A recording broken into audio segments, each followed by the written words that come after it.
8 फरवरी को इलेक्शंस होने वाले हैं और जाहिर है उन इलेक्शंस के नतीजे के तौर पे एक जमात जो होगी वो गवर्नमेंट बनाएगी।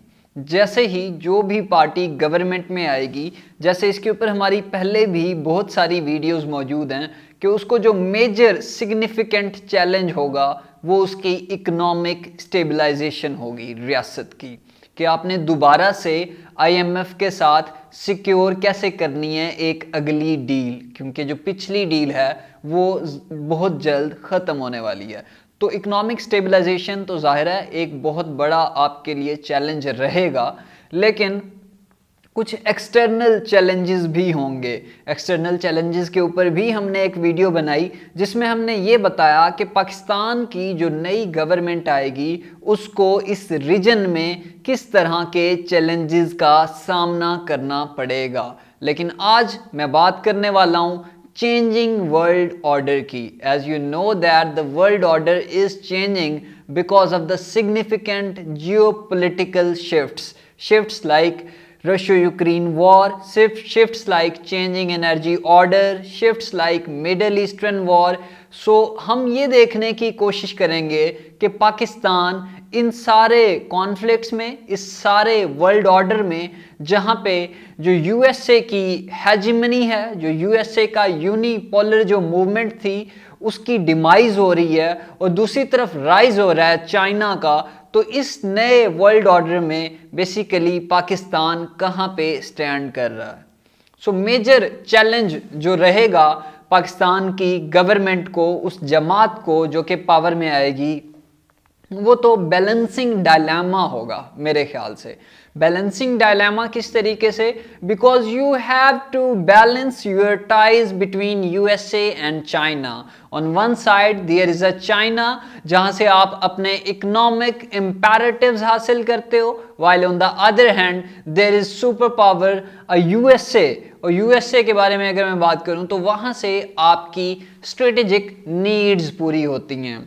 जब भी मैं वर्ल्ड ऑर्डर की बात करूंगा तो जाहिर है वहां पे ये दो रियासतें जो हैं ये एक मेजर रोल प्ले कर रही हैं एक वर्ल्ड ऑर्डर को शेप करने में, और दूसरी की ये एफर्ट है कि वो वर्ल्ड ऑर्डर को बरकरार रखना चाहती है, उन नॉर्म्स एंड प्रिंसिपल्स को बरकरार रखना चाहती है जो अमेरिका ने सेट किए थे।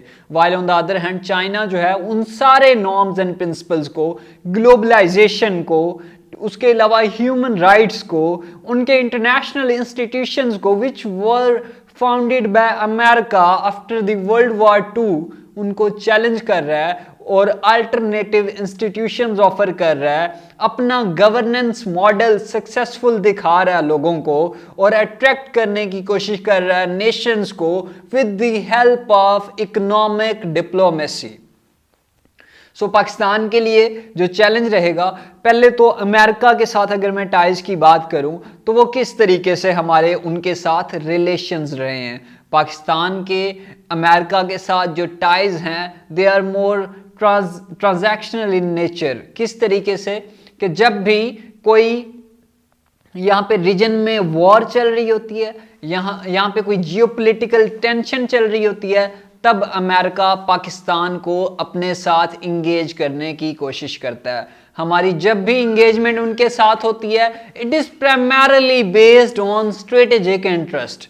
चाहे वो 1970s की वॉर हो, when Soviets invaded Afghanistan, at that time America के साथ हम लोगों ने कोऑर्डिनेशन की and we were the part of SEATO and CENTO agreements. और उसके अलावा अगर मैं बात करूं तो जैसे ही वो वॉर एंड होती है तो पाकिस्तान स्ट्रेटेजिकली इररेलेवेंट हो जाता है और हमारी आपस में कोऑर्डिनेशन नहीं हो पाती, and America has imposed economic sanctions on Pakistan due to our nuclear proliferation activities. And 1998 में ये इकोनॉमिक सैंक्शंस मजीद सख्त कर दी जाती हैं पाकिस्तान के ऊपर। ग्लिन अमेंडमेंट के तहत, प्रेसलर अमेंडमेंट के तहत ये सारे एक्ट्स पास किए जाते हैं और पाकिस्तान के ऊपर सैंक्शंस लगा दी जाती हैं और हमारी इकॉनमी सफ़र करना शुरू कर देती है और वहाँ से अब तक शायद ये कभी स्टेबल नहीं हो पाई। उसके बाद हमारे अमेरिका के साथ टाइज अच्छे नहीं थे एंड इवेंचुअली दुनिया में एक ऐसा शिफ्ट आता है जिसको आप वॉर ऑन टेरर के नाम से जानते हो। 9/11 होता है, America was attacked by Al Qaeda and they have announced a war against terrorism. So अब अमेरिका एक नैरेटिव के साथ आता है, इधर यू आर विद अस और अगेंस्ट। तो वहां से पाकिस्तान दोबारा अमेरिका का नॉन नेटो अलाय बनता है। But in contemporary world order we are irrelevant. Pakistan is irrelevant in mainly due to its passive foreign policy. हम इस वजह से इररेलेवेंट हैं बिकॉज हम किसी इंटरनेशनल अरीना में कोई मेजर रोल प्ले नहीं कर रहे and the reason is very simple, our economic mismanagement, because if you are not strong economically तो ज़ाहिर है आपकी जो इंटरनेशनल स्टैंडिंग है वो कभी भी स्ट्रांग नहीं हो सकती। आज आप देखते हो कि इंडिया की जो इकोनॉमिक स्टैंडिंग है वो स्ट्रांग हो चुकी है। This is the only reason कि जयशंकर यूरोप बैठ के कहते हैं that Europe should get out of this mentality that Europe's problems are the world's problems but the world's problems are not the Europe's problems.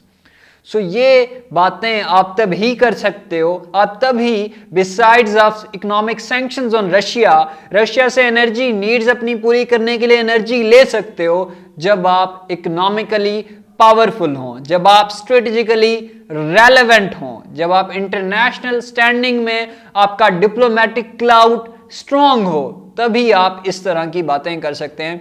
But unfortunately, in this strategic environment where India is the strategic partner of USA, we are completely irrelevant, and the factor is very simple, और वो factor है China का, our engagement with the China.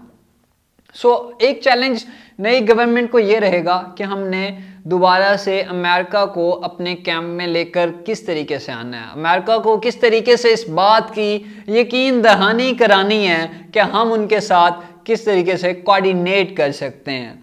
हम 2 से 3 factors हैं जहां पे हम कोऑर्डिनेट कर सकते हैं विद अमेरिका, स्ट्रेटेजिक नीड्स के ऊपर, सिक्योरिटी नीड्स के ऊपर, टेररिज्म को काउंटर करने के लिए हम अमेरिका के साथ इंगेज हो सकते हैं। हमारे आर्मी चीफ ने विजिट भी किया दिसंबर में अमेरिका का। So counter terrorism is one domain and Afghanistan issue is another domain, because Afghanistan में जिस तरह की वुमेन राइट्स की सिचुएशन है एंड रेफ्यूजी क्राइसिस की सिचुएशन है और ह्यूमन राइट्स का क्राइसिस है, so Pakistan and America can cooperate with each other on the issue of Afghanistan. एक तो ये फैक्टर है जहां पे हम लोग कहीं ना कहीं रेलेवेंट हो सकते हैं।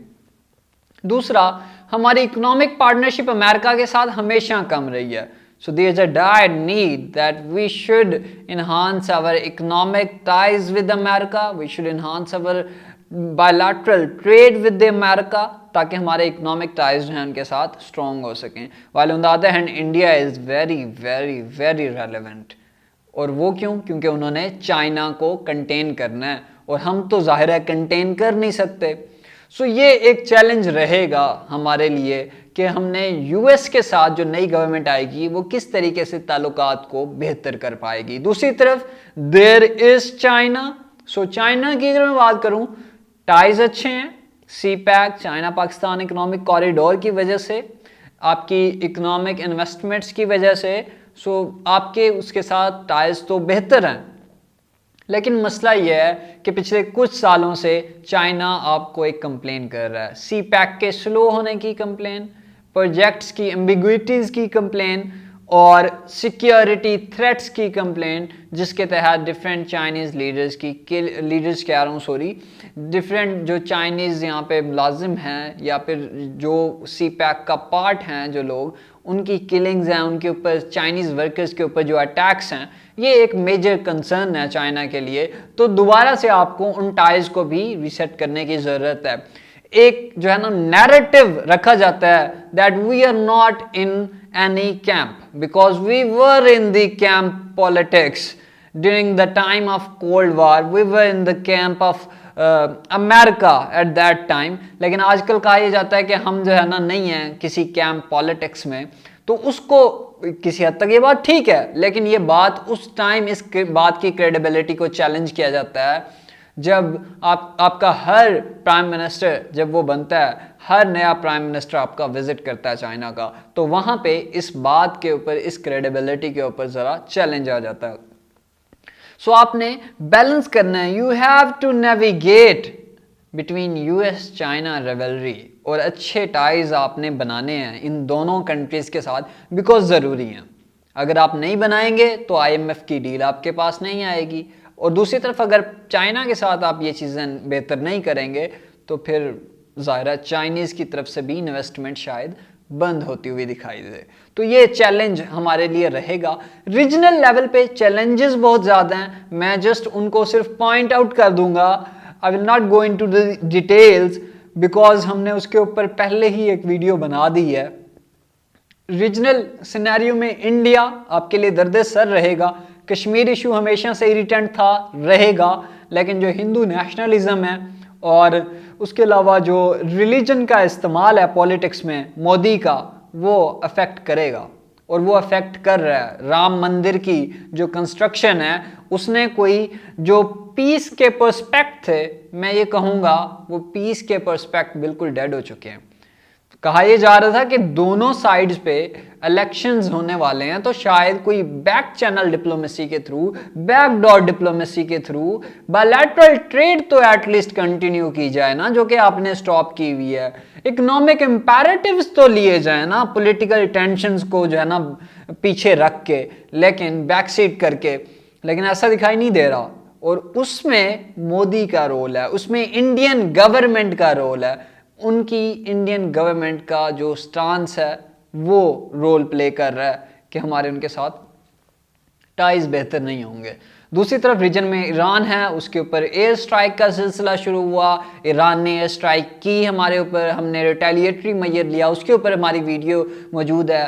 अफगानिस्तान का बॉर्डर इंस्टेबल रहेगा, किस तरीके से इंसर्जेंसीज होती रहीं पिछले साल में, पूरी वीडियोस हमने आप तक पहुंचाई अपने चैनल के थ्रू। आप देख सकते हैं कि टीटीपी के ग्रुप्स की कैसे ये इनिशिएट हुआ, कैसे वीक हुआ, फिर कैसे स्ट्रांग हुआ, निगोशिएशन का प्रोसेस।